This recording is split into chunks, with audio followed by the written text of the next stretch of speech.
All right, welcome to week 2 of my core series with Gabriel Benjamin. Let's just get into it.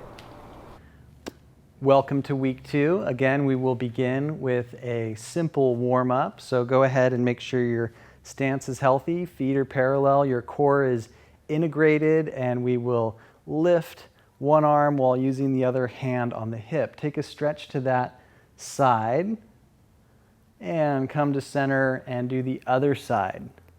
Keep your abs in and your chest and ribs square facing forward. A couple more times each side.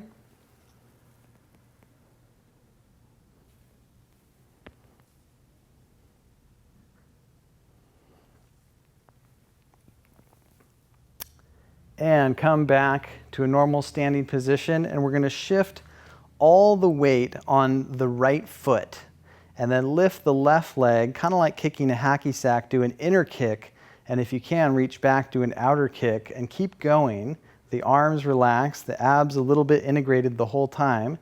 Inner kick, outer kick. You could do this holding on to something if your balance doesn't feel comfortable.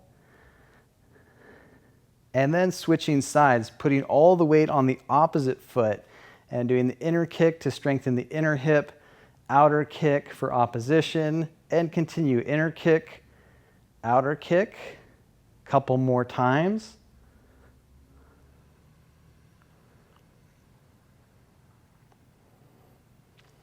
Good.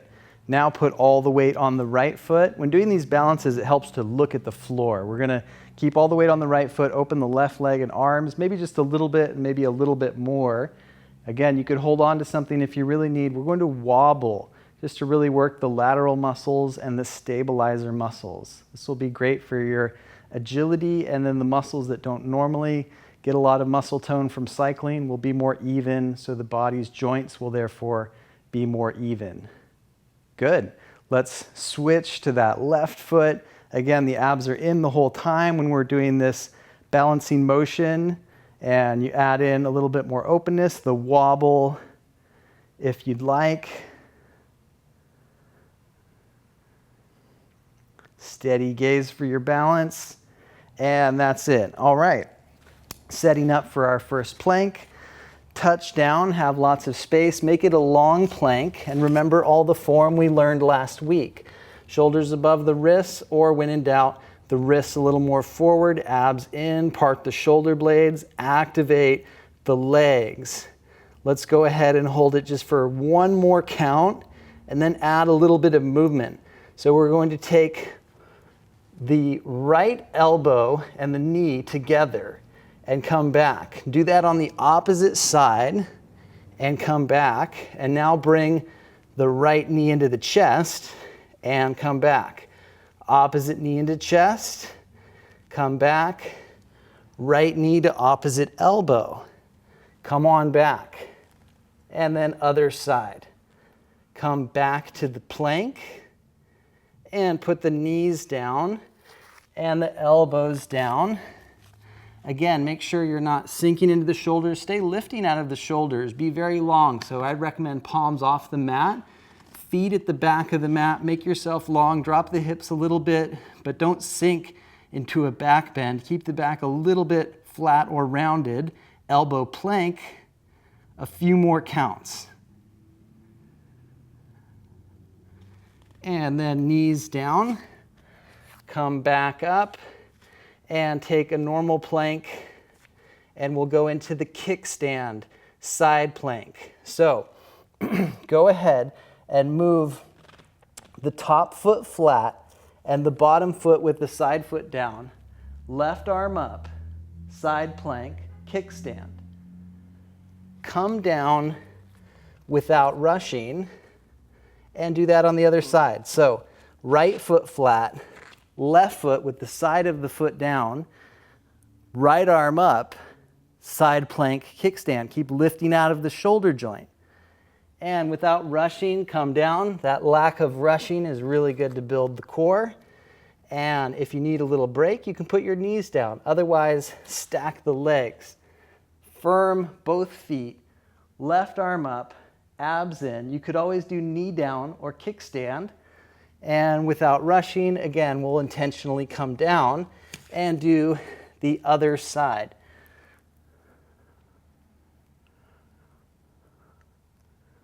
Take your time, maybe 3 counts to come down very intentionally, and then with either the knees down or through a low push-up, we're going to lower all the way down. Reach back through the feet and lift the legs and chest. Roll the knees in a bit and then come down. Do that again, but then this time lifting the hands, arms back. Roll the knees in. That will help you to strengthen your glutes and your low back without squeezing your sacrum too much, which is not a good thing if you like to ride lots of miles in the hills. And we'll come on down. Using the core, come on up. And now let's switch to doing a little motion laying on the back. So you sweep the legs around, scoot up, and once again, we're going to build the V. Either hold the ground or the legs, knees high, chest high. This is all you need to do, or extend the arms, and if you're able, extend the legs. Now, take a low position, just hover and stare at the toes. And then release all the way down. Have your neck long. Bend your legs so the heels are pretty close to the hips and the feet and thighs are parallel and about as wide as the hips. We'll lift a little bit and come down. We'll do that again. We're just lifting to a comfortable height. We might go a little higher each rep. Come down and lift maybe a little bit higher, really working the tone of the glutes and the back. But if you come down without rushing, and you can squeeze the abs as well, getting full body core. Good. Take the knees to the chest without using the hands.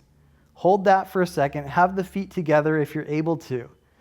Extend the legs all the way to the floor. Knees back into chest. And repeat. Now, if you have any pain in your low back, you can have the legs high, so the back's not as arched. Otherwise, the legs go all the way to the floor. That's the way it's done. Knees into chest, a couple more times.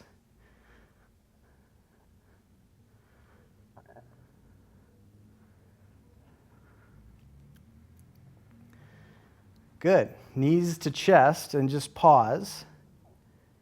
Rest and catch your breath just for a moment.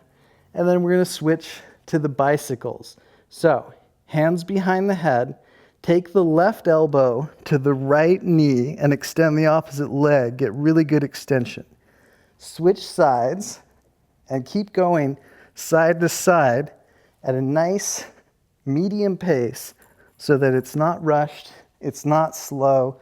You take time to work into all the major and little muscles that will really help give you a lot of stability on the bike, both for your handling skills and also for your joint structure staying intact. Doing good. Finish the last rep and take a little rest. Catch your breath. And when you're ready, extend the legs. Feet together. Point both feet, lift the right leg.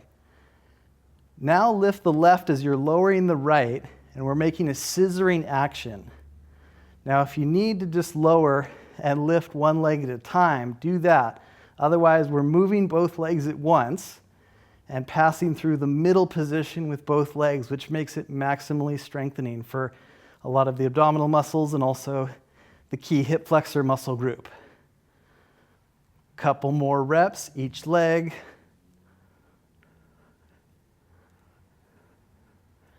And next time the left leg is up, lower it with control.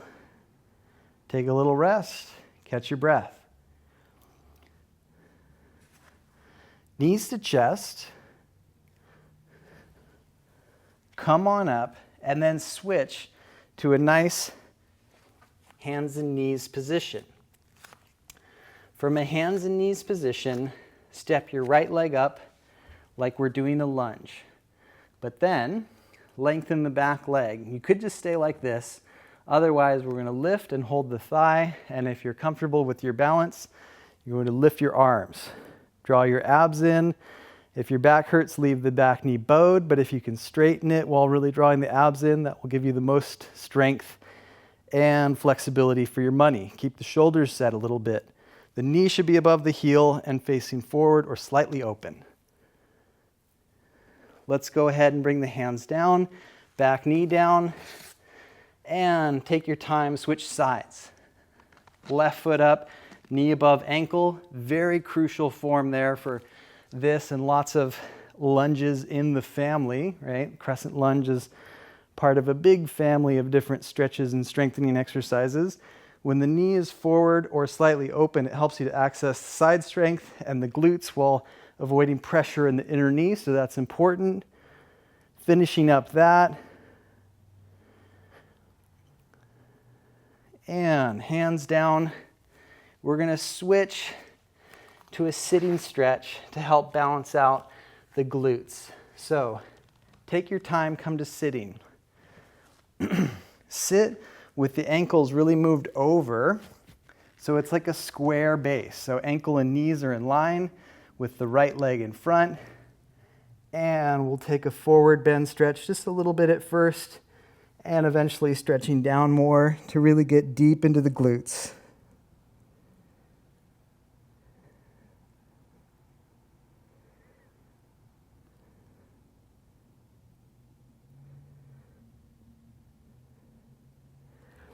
Come on up and switch which leg is forward. The ankles and the knees are lined up, and take that nice square stretch, balancing out the sides. This type of stretch will help you to have less back pain and also avoid sciatic pain from really, really tight glutes and piriformis muscles. And taking a breath or two more. And we'll conclude week 2 of our series. Looking forward to seeing you more for week 3 coming soon. I just gotta say, right next to where my face was on the mat, out of frame, but there was a dog shit I didn't notice until I'd started. So I was suffering a little bit extra. I hope you guys didn't deal with that. Remember, check out Gabriel's links below. Lots more available from him. And thanks, Gabriel, for doing it. If you get these for free. We're taking it. All we ask is a quick donation to No Get Hungry. There's a link down there too. But appreciate it. Week 3 coming up in a week. See ya.